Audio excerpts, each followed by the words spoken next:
नमस्कार दोस्तों। महाशिवरात्रि भगवान शिव और शक्ति मां पार्वती के मिलन का महापर्व है। इस साल महाशिवरात्रि 8 मार्च को मनाई जाएगी। इस दिन भगवान शिव के रुद्राभिषेक का खास महत्व है। शिव जी की उपासना बेहद कल्याणकारी मानी गई है। ज्योतिष शास्त्र के अनुसार शिव जी की पूजा से कुंडली का चंद्र ग्रह संतुलित रहता है। चंद्रमा को मन का कारक ग्रह माना गया है। शिव जी अपने मस्तक पर चंद्रमा को धारण किए हुए हैं। लेकिन क्या आप जानते हैं कि आखिर भगवान शिव ने अपने माथे पर चंद्रमा को क्यों धारण किया? तो दोस्तों, आइए जानते हैं इससे जुड़ी पौराणिक कथा।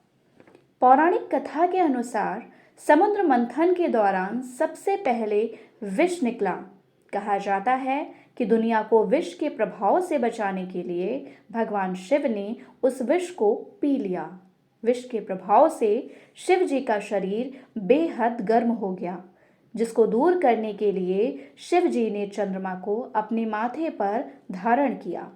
चंद्रमा शीतल होता है, इसलिए शिव जी ने उसे अपने मस्तक पर धारण कर लिया।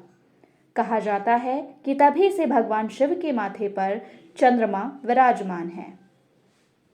शिव जी के मस्तक पर विराजमान चंद्रमा को लेकर पुराणों में एक अन्य कथा का भी जिक्र किया गया है, जिसके मुताबिक प्रजापति दक्ष की 27 नक्षत्र कन्याएं थीं, जिनका विवाह चंद्रमा के साथ हुआ।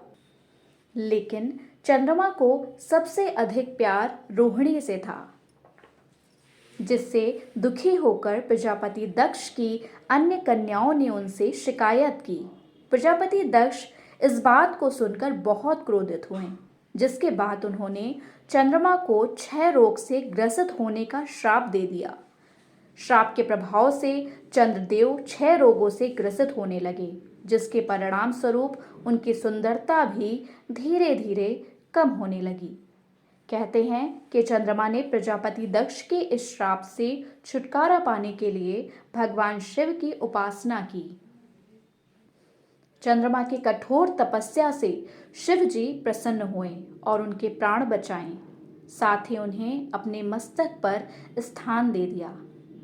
श्राप के प्रभाव से चंद्रदेव जब जीवन के अंतिम क्षणों में थे, तो भगवान शिव ने प्रदोष काल में चंद्रमा को फिर जीवित होने का वरदान दिया, जिसके बाद चंद्रदेव की सेहत में धीरे धीरे सुधार होने लगा और पूर्णमासी यानी पूर्णिमा के दिन फिर से 16 कलाओं से परिपूर्ण हुए। चंद्रदेव ने जिस स्थान पर शिव जी को प्रसन्न करने की तपस्या की थी, वह सोमनाथ कहलाता है। सोमनाथ गुजरात में है। धन्यवाद।